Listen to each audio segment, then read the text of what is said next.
Nation, and welcome to episode 7 of the Road to Muni podcast.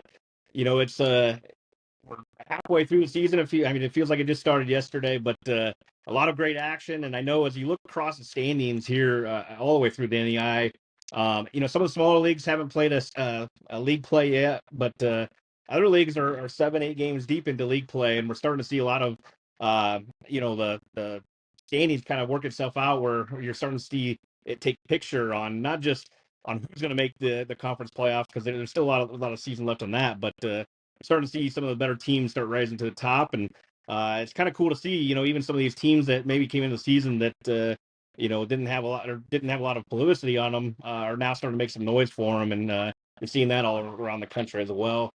We currently have 7 undefeated teams left in the country. They're led by Cumberlands, who's the first team to 11 wins. They're 11-0 right now. But as we have 7 undefeated teams left, Coach, it's kind of cool to look around the country and just start seeing the national picture start to take place here.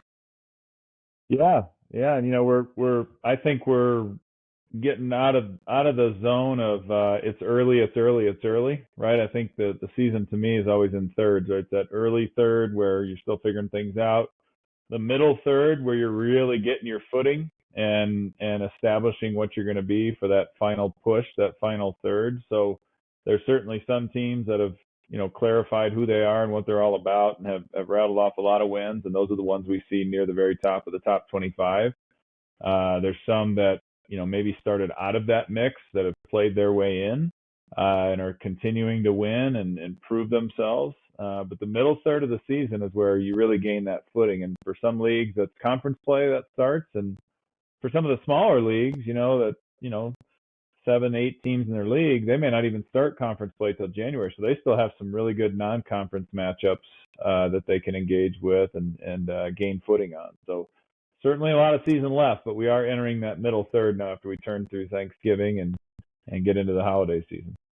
Yeah, and this month, quote unquote month, I guess, in between Thanksgiving and the holidays, are always interesting because you have a lot of really good league play going on, league games that we're going to see even this week coming up that we'll touch base on. But you're also starting to work into finals week, which is very, very interesting how teams navigate those, because a lot of these, I know we talk to coaches all the time on here, and they talk about their practice schedules, but I know most coaches like to get in a routine, and a lot of players like the routine too. And it just seems like over these next 2 weeks, are kind of an offsetting finals week for different programs around the country. But it's always a challenge just to navigate through finals week, through practice, and in some of these games that they have coming up as well.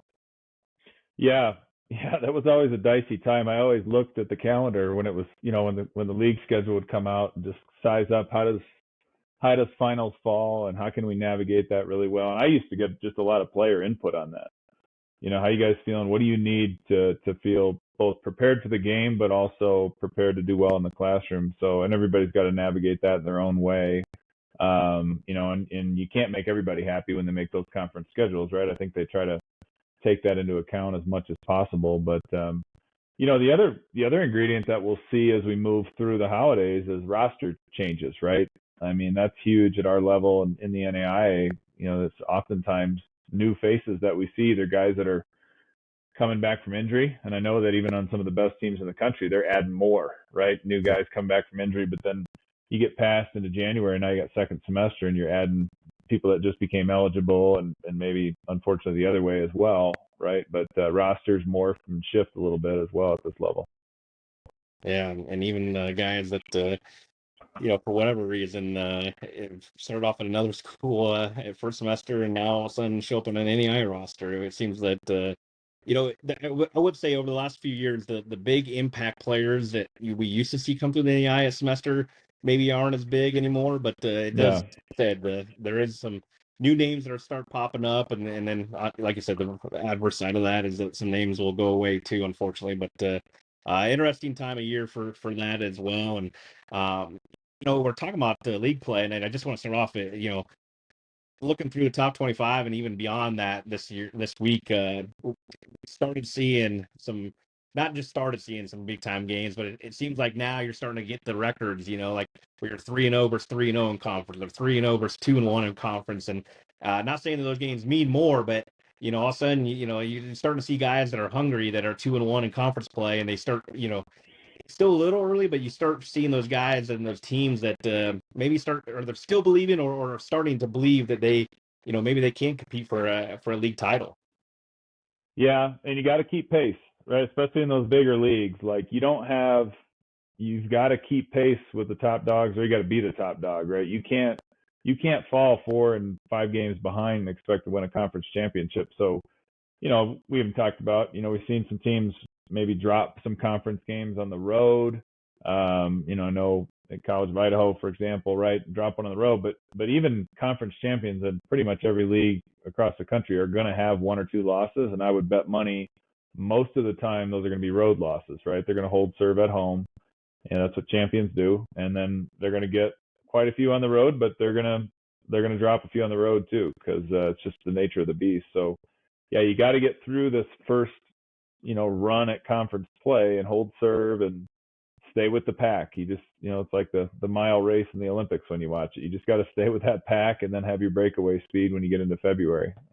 So Yeah, and I think like we've mentioned, I know you mentioned, it's the no perfect formula, but basically you win the games at home, you go on the road, you knock off teams that you're quote unquote supposed to beat on the road, and then those teams that are always at the top of the conference, you either have to split on the road or maybe steal a yeah, couple, and you're right there. I mean, if you can do that, you're going to be right there for a conference championship. yeah, yeah, yeah. There's kind of formula to it for sure, but and then you can't ride the wave too much, right? You got to stay level headed and stay focused on execution. Just stay focused on continuous improvement throughout the year, and um, you want to load up as many in the right side of the win column as you can, but you are going to take some lumps along the way. Just got to continue to stay focused on what matters and what you control. Yeah, I mean, we'll past week is a prime example of what we've been talking about. We had a lot of good conference matchups, several good non-conference matchups. Starting off with the one we had, you had covered on the coaches corner last week. Ended up being a top 25 game when the rankings came out. So good call by you. But the Masters traveled out to Floma, Florida Memorial. I believe you said it was 2,600 miles of a Yeah, trip. But like 2,800, but who's counting? yeah, who's So counting those extra 200? But yeah, it's I'm sure Master's good, but yeah, they are. it was one of those that they one of your keys to success was it going to be raining in Miami, and it definitely was on Friday night. Yes, it was. So 16 threes. Another key I had was the rebounding stuff, and Florida Memorial did what they do. I mean, Coach Copeland mentioned earlier, they sent the house to the glass. I think they had 17 or 18 offensive rebounds, but Masters was pouring it in from 3. I mean, that was the number one key for a reason. If you hit 15 or 16 threes in college basketball, I think you're gonna be pretty hard pressed to lose. So it becomes such a important ingredient in success, in particular in small college. I mean, pros it is, and D1 it is, but NAI, D3, even D2 world, some of the best shooters in America are at those levels, the lower levels for sure. So, Well, that's a good transition into maybe the best shooter in the country, and Kevin Clark at Southwestern, and he is All American for a reason, but continues to put up big game after big game, and on the road this week. I know we talk about if you're going to win a conference championship, you gotta sneak some steal some wins on the road against the top tier teams, and we saw number 11 Southwestern Southwestern College in Kansas go to number 4 Oklahoma was, and pull off that win. And just it's a fun team to watch. I don't know how much you got a chance to watch them this year, but really good. And Kevin Clark, and man, that kid, as soon as he opens it or enters the gym, is maybe not open, but he's going to make the shots. So it is unbelievable watching him play. yeah, well, he's going to tell you he's open. I mean, and I don't know what. I know he's one of those kids that last year, right? I mean, had over 100 threes last year, I think, Yep. something like that, and well on his way again this year. So yeah, it's just I always said to kids in recruiting, if you're a one-trick pony, and I'm not saying that's what he is, but if you're a one-trick pony and your only trick is making 100 threes, you have a lot of value. So that goes back to the NBA days of Steve Kerr and Craig Hodges and anybody else from back in that era remembers those guys as players. They weren't great at a lot of things, but boy oh boy could they stroke it, and that added a lot of value. So yeah, you making 100 threes, you're doing something right from behind the stripe. Yeah, no doubt. It's pushing Southwestern into the top spot in the Kansas City or Yeah. KCAC. Fun to watch that league all the time, and we actually saw, just to kind of go around the country. We won't talk about everybody, but I know we don't talk a lot about the GPAC yet, or we haven't talked about the GPAC a lot, but kind of fun to watch that league play out as well. And I know you have your traditional powers, I would say, with Morningside and Dordt, Northwestern, and those schools. But then all of a sudden you got Hastings. You look at the top of the GPAC and you got Hastings sitting undefeated in league play, coming off a big win at number 13 or against number 13 Northwestern. Yeah, and it's another league that's really interesting. We talked. I don't remember which coach we were talking with early in the year, but every league, I think it was Coach Tonigal. Every league kind of has their own identity, right? Style of play. For the most part, most of the teams play kind of a certain way, and for whatever reason, that's just how it is. And so parts of the country and the GPAC certainly has a style of play that fits most of the teams in that league. And so they're fun to watch, but they know each other well. They match up well athletically most nights with each other, and it's just a really fundamental, sound league to watch. It's fun basketball. Yeah, sneaky athletic too. Let me tell you. I mean, Yeah. Seems like I get tagged about every. I don't know if you know what tag is. I know you're not on social media, but yeah, you'll have to educate me anytime you use a term like that. Go ahead and educate me. You're not educating anybody else that's watching, but you are educating me. Yep, So. and we get tagged almost every week.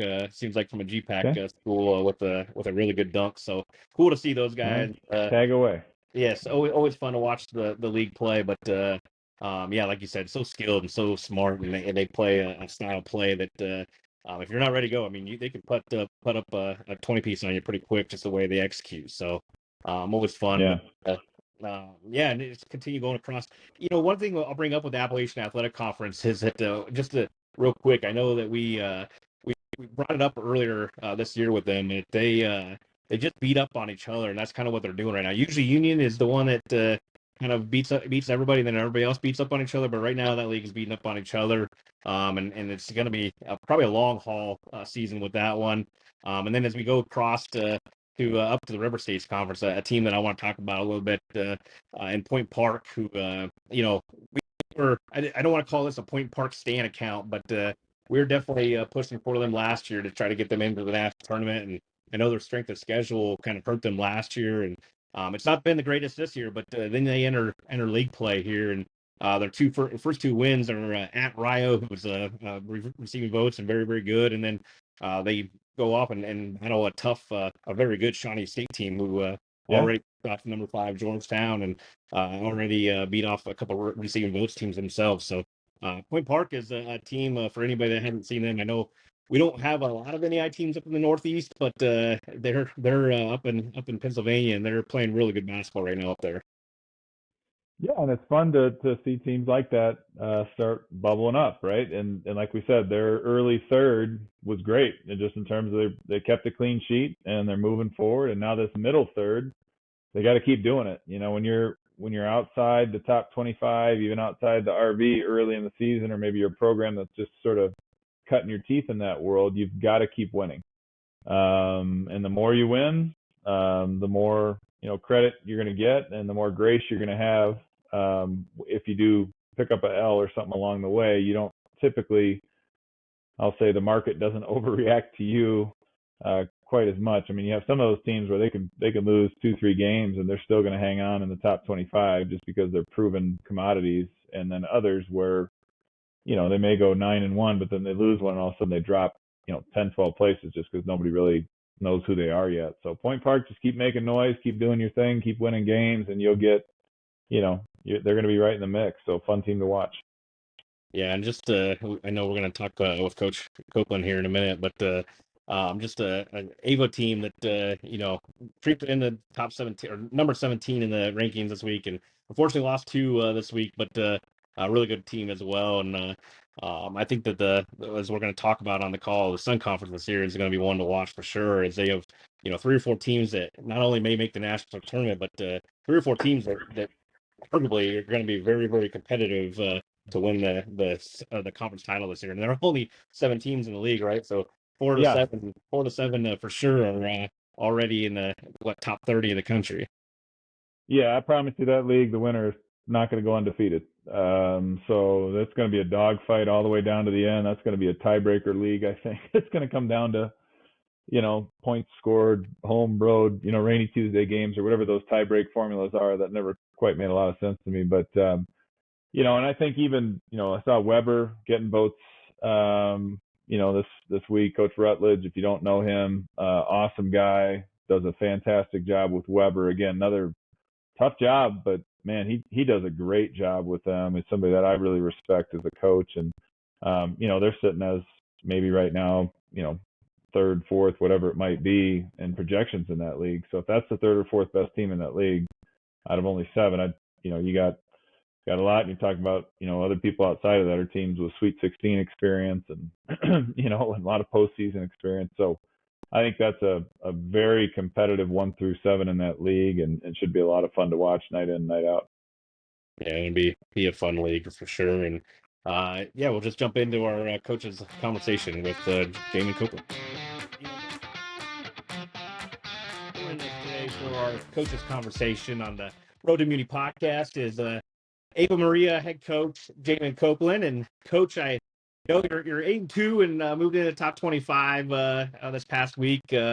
I know that you guys are coming off of 2 losses, but the good news is that I keep telling Coach Lovers over here that we've been pretty good, or had pretty good success with coaches and teams coming out of here where they win a lot of ball games. So we hope to continue on that success for you guys. Welcome to the program. Yeah, I appreciate you guys having me, and hopefully we can get some of that magic, that NAI Hoops Report magic. It's all Junior. Yeah, Coach. Coach, I know. Probably not Kevin, that's for dang sure. Yeah. Nope, definitely not him. I've learned quick. No. But Coach, it's been a great season for you guys. I know you guys rifled off 8 wins in a row to start the season, and got top 25, win underneath your belt. You guys want to talk about the schedule and kind of where the season's taking you guys so far? Yeah, we had a great start. A lot of new guys. We returned 3 guys off last year's team. Last year had a lot of seniors, and we had a couple guys transfer out, and we kind of had to start from scratch. And I don't know if you know anything about our institution. It's a unbelievable place to work, but it's unique as well. So it makes it, recruiting wise, it's challenging, but it's really good, the type of young men you can get. We're extremely high academic, conservative Catholic university, so the pond we fish from is pretty small. And a lot of times we have to recruit off institutional fit a lot more than basketball fit per se. So we can't say, hey, I got to go out and get a rim running 5-man, or a vertical threat at the rim for a 5-man. I just kind of got to get best fit. And one thing we did think we could get with our institution is just a lot of skill. So we prioritize that, and it's a really unselfish group. And yeah, I've been pleasantly surprised how many new guys we have and how well we've kind of gelled chemistry wise, and especially on the offensive end. The defensive end, we got some work to do, but on the offensive end right now, we have a lot of unselfish dudes, and that's been a surprise, just how easily we're kind of scoring the basketball. Yeah, and just talk about some of your guys. I know like you guys have a different leading scorer every night, but I know that you guys shoot the ball really well, and when you guys are shooting the ball, you guys are going to be tough to beat all season. Yeah, we definitely. That's a strength of ours, is shooting the 3. We're going to shoot a lot of them. In our exhibition versus Florida Gulf Coast, we shot 50. And I told my staff, in my entire career, I've never shot 50 in a game. That's incredible. So hopefully we're a little bit more balanced than that. But yeah, we're definitely going to shoot it. And like I said, got an unselfish group, so we have had a lot of nights with different leading scorer.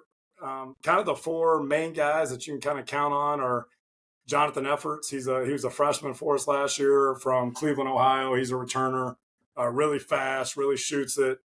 Michael Klekas, another returner, a sophomore. He's a freshman for us last year, and he's kind of our one. If we were to have a kind of a banger physicality guy, he's kind of the one guy that checks that box. He can get you on his hip, and when he does, he's tough to guard once he gets you on his hip, kind of like his brother, Kevin. Kevin's got memories of his brother. I got They get nightmares. him hip, and it's kind of game over, especially in the post. We like to invert our offense a lot with him and kind of get him posting up as much as we can. And then two new guys that have been pleasantly surprised about, at least scoring wise, been surprised with all of them. One's Nick Filchner. He's a transfer from Merrimack, 6'8", dribble pass shoot, moves really well, and just his motor and his inability to get tired. I ride him pretty hard, and I'm always, hey, Nick, you good? You good? And he just somehow never gets tired. And he's been really good for us, shooting at a high clip, and he's really good. You know, he's a mismatch for sure because his ability to bounce it at that size. So he's good getting to the rim and also shooting the ball. And then the fourth would be Jack Watkins, a junior college transfer. He's kind of our Swiss Army knife. If you look at the stat sheet, he's kind of a stat stuffer and good at everything. Not elite at anything, but he's good at everything. So that's kind of been our four guys that have rotated in and out of leading scorers, and then all the other guys are filling their role perfect. You guys were up at the show, right? A couple weeks ago, or last week, I guess it was. Yeah, whatever it was. Recently, my calendar got thrown off. We played 5 games in 8 days, so it's kind of a blur. But last weekend, I guess. Yeah, talk about that a little bit for people that haven't been there before, right? That there's probably a lot of people that listen to this maybe have never even seen that environment, and you and I have been there plenty. But what is that like? What types of teams are there? Talk a little bit about that experience. Yeah, so I would encourage, if anybody's never been there, call Ken French at Oakland City. He does a fantastic job. And if you can, budget-wise, get your team there, because there are teams from all over the country that are there. And just the environment is really unique. It's at the Marriott Meadowview there in Kingsport, and it's a convention center as well. And in the convention center, there are 2 courts, and it's almost like an AAU tournament. You stay in the hotel, you eat in the hotel, your guys just walk over and watch games. You play. It's even though you're playing back-to-back days, it's extremely relaxing, and it's kind of perfect for post-Thanksgiving. You get to relax, just watch some ball and play a game a day. Ken's been good to us. He's always put us kind of at the first games of the day, which I love, because the rest of the day you just get to kind of chill and watch ball. But yeah, it's phenomenal. Really good teams like this year. And there were a lot there. If you're trying to get ranked, it's a great place to go because there are lots of Raiders there. This year you had Georgetown, Arizona Christian, Pikeville. I could go IU Kokomo. You have big time teams from all over the country. I'm forgetting a ton of them, but it's a great place just to see it. Free Hardman. I'm Cumberlands.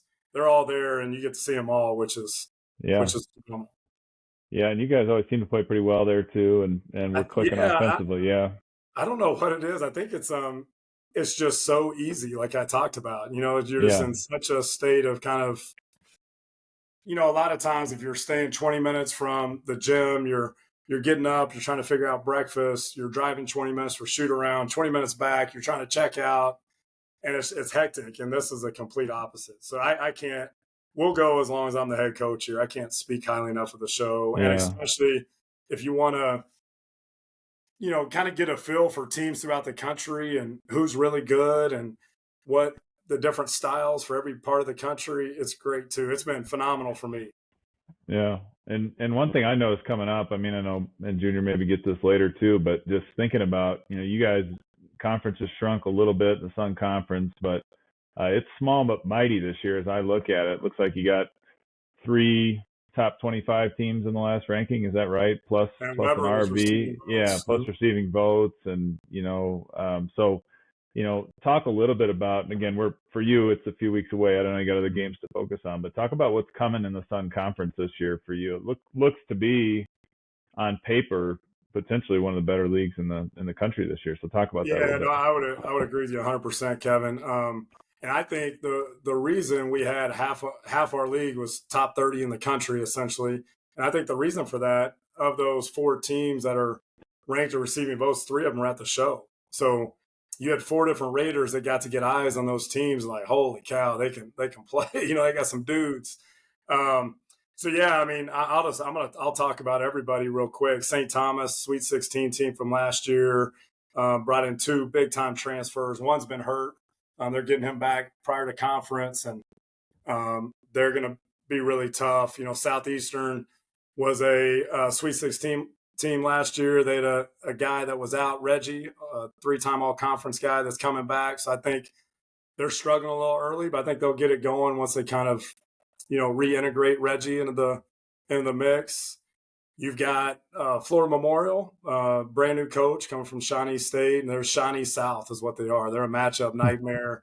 They are sending that house to the glass. I mean, when they shoot we it, talked about that. We talked about that last week a little bit. Yeah, the managers are coming, the coaches are coming. I mean, they're sending their fans are coming. They're sending the house, and they're daring you. Hey, can you get a defensive rebound? And if you can, great. But yeah, we're betting you can't. So they're a matchup nightmare, and they just kind of punk you physically.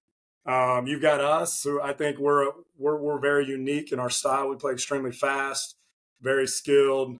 The ball's popping, pace is really, really high.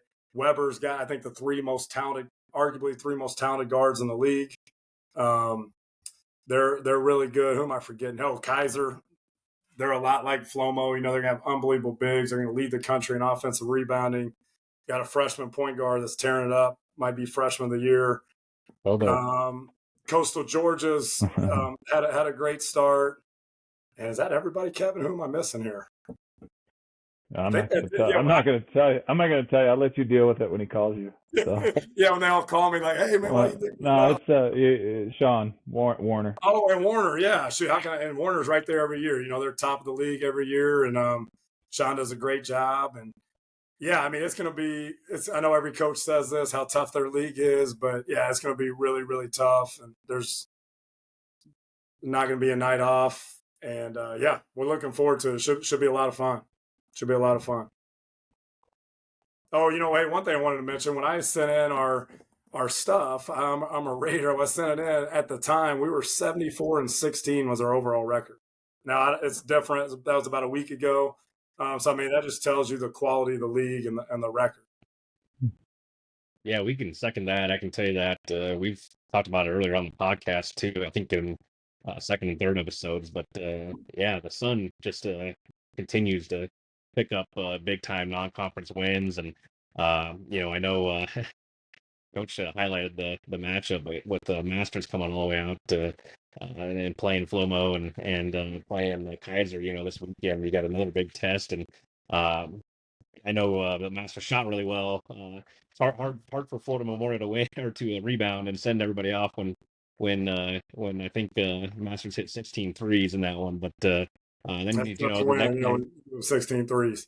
The next night, Kaiser turns around and wins that one against the Masters. So, it's just continually impressed, and we've talked about it. I think over the last couple of years, just the Sun and the you mentioned Southeastern making it to Kansas City last year, but even some first round wins and upsets of the last couple of years in the national tournament have helped the Sun kind of get. I don't want to say get respect, because they've always had that respect, but the league's definitely on the way swing upwards, I would say. Yeah, no doubt. Yeah, so it should be fun. It should be a challenge every night.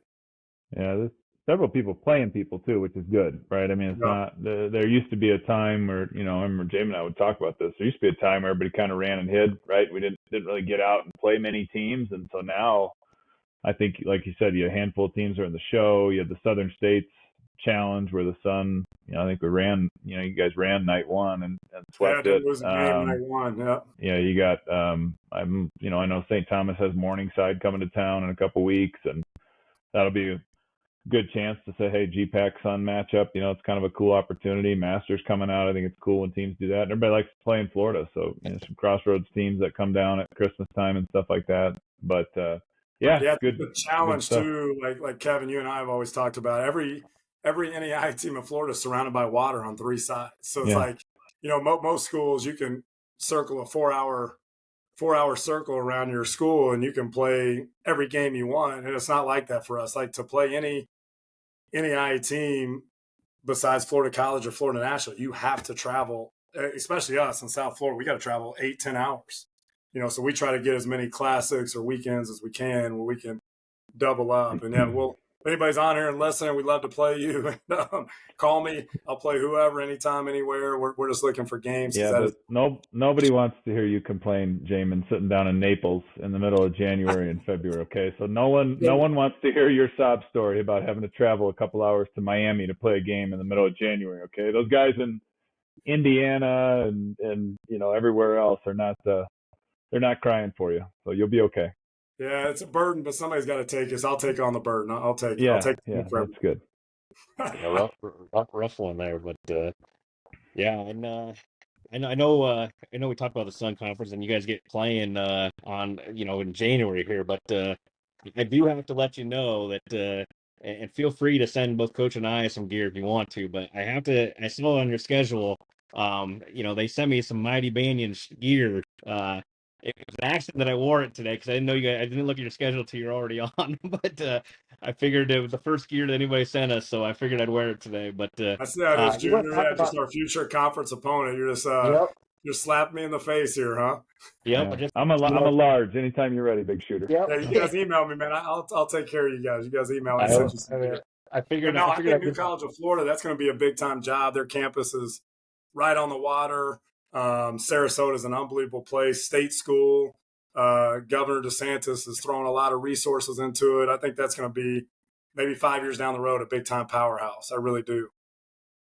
No, it's good to hear the inside scoop. I actually I was telling Coach I didn't even know what their logo was. I wasn't even really paying. I knew they were going to be an NEI member, and I happened to just watch a little bit of St. Thomas game matchup. I think it was a few weeks back, and saw their logo, and I was like, "Dang, that's pretty nice." And I mentioned on the Twitter there that I was like, "If I can get a hand or get a shirt, that'd be great." And all of a sudden, one showed up in the mail. So, it's a cool logo, and anytime you can grow the NEI, more importantly, is awesome. And it's good to see new blood coming in because I know that all the way from coast to coast, we have some schools that are, for whatever reason going, different level of D2 or whatever. But it's always good to see the field get replenished as well. And it's cool to see a school like New College of Florida being, next year, not yet, but next year become an NAI program here.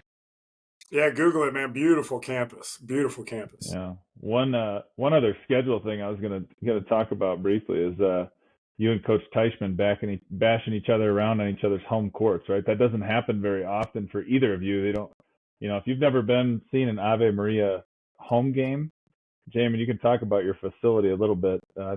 You're still in the school, right? You're not over at the university. Yeah. So, and then Chase hardly ever loses at home, Florida College, right? About twice in I don't even know, probably his whole time there, 2 or 3 times. 4 years, yeah. And then, you guys, it's, this impossible place to go play a game. So tell people a little bit about what facility you're in right now and why, even though I know you never want to leave it. I think you're transitioning back into the renovated one here shortly, right? We are, yeah. So 4 years ago, our gym got black mold, which is, if you don't know much about that, that's a big time deal. So for a couple of years, we were in litigation with the construction company, and then permitting in Southwest Florida is ridiculous. So yeah, it'll be ready here in a couple of weeks. It's gonna be a beautiful facility. But so on the flip side, the previous 4 years we've been without a gym, and lucky enough, there's a K through 12 Donahue Academy, private school K through 12 in town that's been generous enough to let us use their gym when they're not using it. So for practices, that's it's either before 7 a.m. or after 9 p.m. at night. So we have some odd times, but that's what we've been in the previous 4 years. So practice, it's definitely not ideal, but game days, like Kevin said, it is a zoo in there. And it's a lot of fun because it's so small. It seats, what would you say, Kevin? Probably 150, but we put about 300 in there. Yeah, and it's like if you try to inbound the ball, you need to like push people out of the way to actually be able to throw the ball in bounds, and it is it's pretty fun. Yeah, it's but like students are lining up out the doors. Like our first home game a couple weeks ago, it's halftime, and we're going to one of the classrooms because it's a K through 12 for our locker room. And I'm walking by the ticket office, and I'm not exaggerating, there's probably 150 students standing there at halftime. And I asked our facilities guy, I go, Barrett, what the heck's going on? He goes, they're waiting to get in. I said, they've been waiting for an hour? He goes, yeah, because we can't, if one student leaves, for whatever, they got a project or a party to go to or whatever, we let one in. I mean, it is a there are people surrounding that thing. It's a lot of fun, and we've had a lot of success in there. And unfortunately, against Chase the other night, not so much. But yeah, it's been fun. Yeah. And Chase's place is very similar, not Oh, as yeah. crazy, but their student section is great, like ours as well. Yeah, and that's one thing. Coach won't say this about himself. I know he won't, but you think about the dynamics that he's been dealing with the last few years as he's been kind of rebuilding Ave, and even thinking about, you got a top 25 team we're talking about right now that doesn't have their own gym. They have to practice before 7 a.m., after 9 p.m. They got all these filters in recruiting that they have to navigate through, and yet, still picking up win after win after win, and just doing an awesome job. So I think, there's a dynamic there. So imagine when they get into, a stable facility and what that does from the day-to-day functioning of a program. I think the sky's the limit for what Coach is doing down there at Ave. So yeah, we're excited, especially the player development part. Just guys being able to. Yeah. I think that's the thing that's hurt us the most. Is just guys can't get in the gym after practice. Any additional with guys. We do all for Kevin's Southeastern teams. We're walking through day of game on the outdoor courts. Got the palm trees in the background, guarding all of Kevin's stuff. My walkthrough is just give the ball to number 20. So. Give it to 20 and get as far away from him as you can. Yeah. Let him go to work. That's a good. That's about the smartest coaching advice ever. Yeah. No, and painting the picture, that's awesome. The palm trees in the back and the outdoor courts. Again, I think Coach Lover said it earlier. Things you can't do all over the country because. Yeah, and again, no one feels bad for you, man. It's not like you're saying that like someone's gonna feel bad. Wasn't it when Raleigh was at Kaiser, Raleigh Massimino? I think his first year when they started the program, they didn't have a gym, and they practiced. You have to check my story on this, but I think they practiced outside every single day for the entire year. That's incredible. And they were like, it was Northwood back then, and they were top 10 or whatever. I mean, they were ridiculous how good they were. So, but no doubt. But no, Coach. Like I said, it's been great watching you guys play this year, and got to actually catch a lot of that last Florida college, actually both Florida college games, but watched this one last week. So I got to see the shoulder to shoulder students all around the gym, and it's always a fun atmosphere there. But at 8-2 and number 17 in the country, I know that you guys be excited to get back on the floor and get back to winning. But Coach, thanks for coming on, and we wish you guys best of luck the rest of the season. Yeah, thanks for having me, fellas. Appreciate it. Good to see you, buddy. No coach's corner this week, but I want to bring us some attention. I think this week is going to be really cool as we look through the standings and the league schedules here. Like we have 4 or 5 leagues coming up this week where you're going to see the top 2 teams or maybe the top 2 of the top 3 teams square off this week. And I always have good matchups every week, but just a few games this week to kind of turn your head to jump into Tuesday. I think that if you're paying attention to the Cal Pac out west, you got USK out there, St. Catharines, who has a big week with Westcliff and Antelope Valley. So start talking about teams that are undefeated in league play and are sitting top of standings. Now they play, arguably the other 2 best teams in the league and see where they are at the end of the week. So starting off with the Cal Pac is going to be a lot of fun on Tuesday night.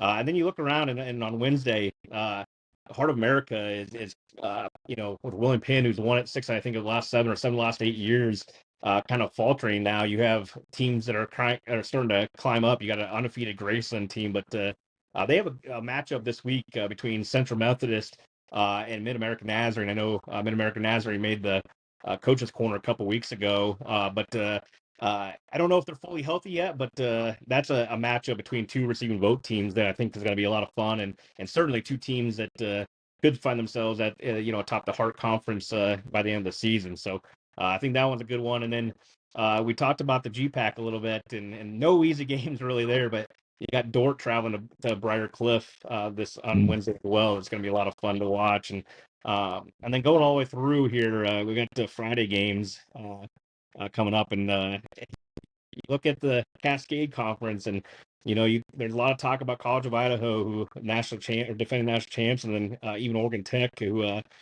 very good team. They played each other this week, and both of them are 1-1, but the two teams at the top of the Cascade right now are Bushnell and Corbin, and they play on Friday night. So kind of cool to see for those two teams. And I know Corbin coming off a national tournament appearance last year, but and then turn around Saturday. And every Saturday, Coach, it seems like Yeah.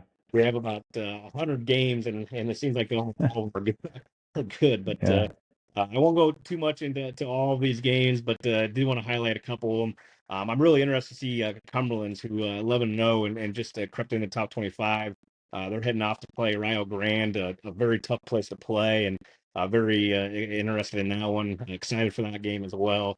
I think just look across the board here, and you got a team or matchup, that you probably know well, and then Roosevelt and traveling to Olivet Nazarene, and maybe a Yeah. good week for in my opinion. I like this Roosevelt group. I think D Brown's doing a lot of good things with them as they transition into Division II next year. But Olivet Nazarene, man, I tell you what, it seems like even when they graduate kids, you get Tyler Schmidt come in and guys like that are just very, very good. Yeah. They're so well coached. I think that's going to be a really fun game this weekend.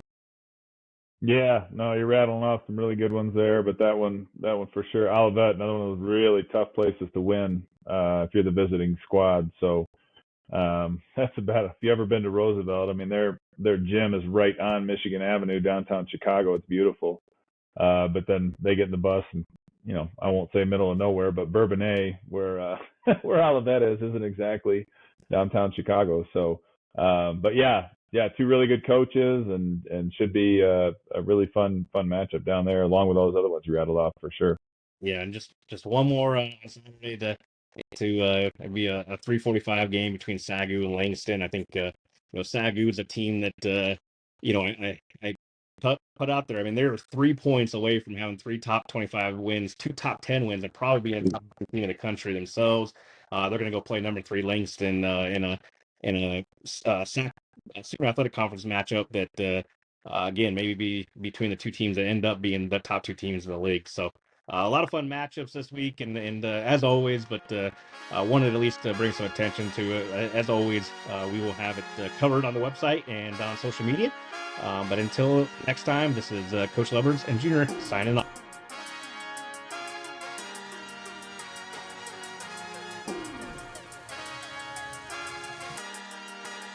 We got it.